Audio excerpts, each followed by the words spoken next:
سبيل الدموع سبيل مريح تنهد يا صاحي كي تستريح بسم الله الرحمن الرحیم.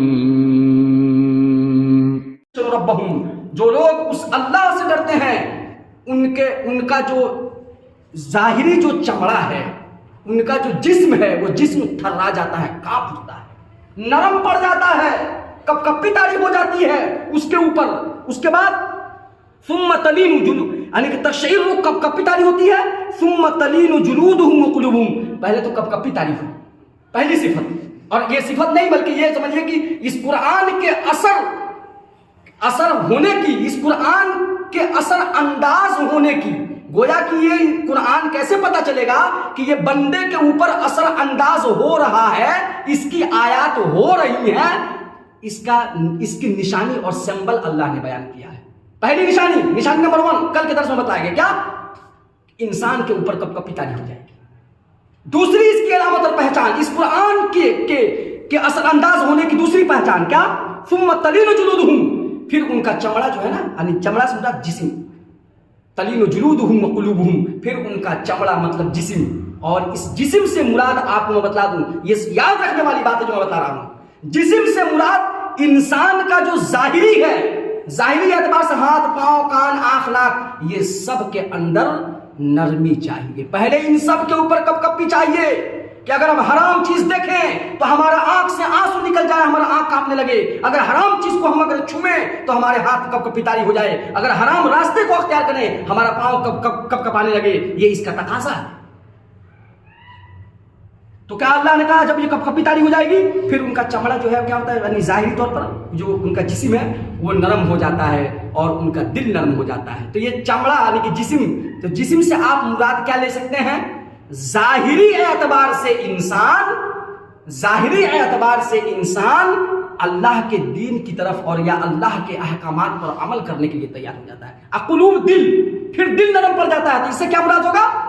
اس سے مراد ہوگا کہ وہ باطنی بھی اعتبار سے، اندرونی اعتبار سے بھی وہ اس کا دل اللہ کی آیات کو سن کر کے اس پر عمل کے لیے تیار ہو جاتا ہے.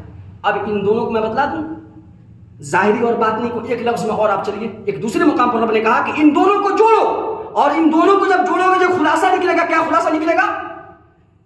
کیا اللہ نے بیان فرمایا؟ مشہور آیت ہے، یا ایھا الذین آمنوا کتب علیکم الصیام، تمہارے اوپر روزہ فرض کیا کما کتب علی الذین من قبلکم، جیسا کہ تم سے پہلے لوگوں فرض کیا گیا، لعلکم تتقون، کیا بن جاؤ؟ تاکہ تم متقی بن جاؤ. یہی تقویٰ ہے اور یہی متقی ہوتا ہے جس کا ظاہری اور باطنی دونوں اعتبار سے رب کی آیات سننے کے بعد اس کے اوپر کپ کپی تاری ہو جائے، اور ظاہری اور باطنی دونوں اعتبار سے وہ رب کی آیات کے اوپر عمل کرنے کے لیے تیار ہو جائے. اسی کو ایک لفظ میں کہا جاتا ہے انسان کے اندر تقویٰ آ گئی. انسان کے اندر تقویٰ کی صفت آ گئی، انسان متقی ہو گیا. تو اپنے ظاہری اور باطنی کو درست کریں، اور اللہ تبارک و تعالیٰ کی جب آیات ہم سنیں تو ہمیں کوشش یہ ہونی چاہیے، پوری کوشش کریں کہ ہمارے اوپر یہ آیات کہاں تک اثر انداز کر رہی ہیں، کہاں تک اثر انداز ہو رہی ہیں، کہاں تک اثر کر رہے ہیں. اگر نہیں ایسی بات ہے اپنے ایمان کو چیک کیجیے، وقت ہے، چیک کرتے رہنے کی ضرورت ہے. دھول گرد ظاہر سی بات ہے وہ آ کر کے اس پر جمیں گے، میل جمیں گے، اس کو صاف کرنے کی ذمہ داری ہماری ہے. اگر نہیں توجہ دیں گے وہ دھول گرد جمتے اس پر کائی لگ جائے گی. اور جب کسی بھی چیز پر کائی لگ جائے، جنگ لگ جائے، تو عام طور سے وہ چیز کیا ہو جاتی ہے؟ بیرتھ، بیکار، ان یوزفل، جس کو کہا تھا کسی کام کا نہیں، ناکارہ، نکما، ناکام، کسی کام کا. اللہ تعالیٰ سے دعا ہے رب العالمین ہمیں اور آپ کو جو ہم نے باتیں سماعت فرمائی ہیں ان پر عمل کی توفیق عطا فرمائے. آمین.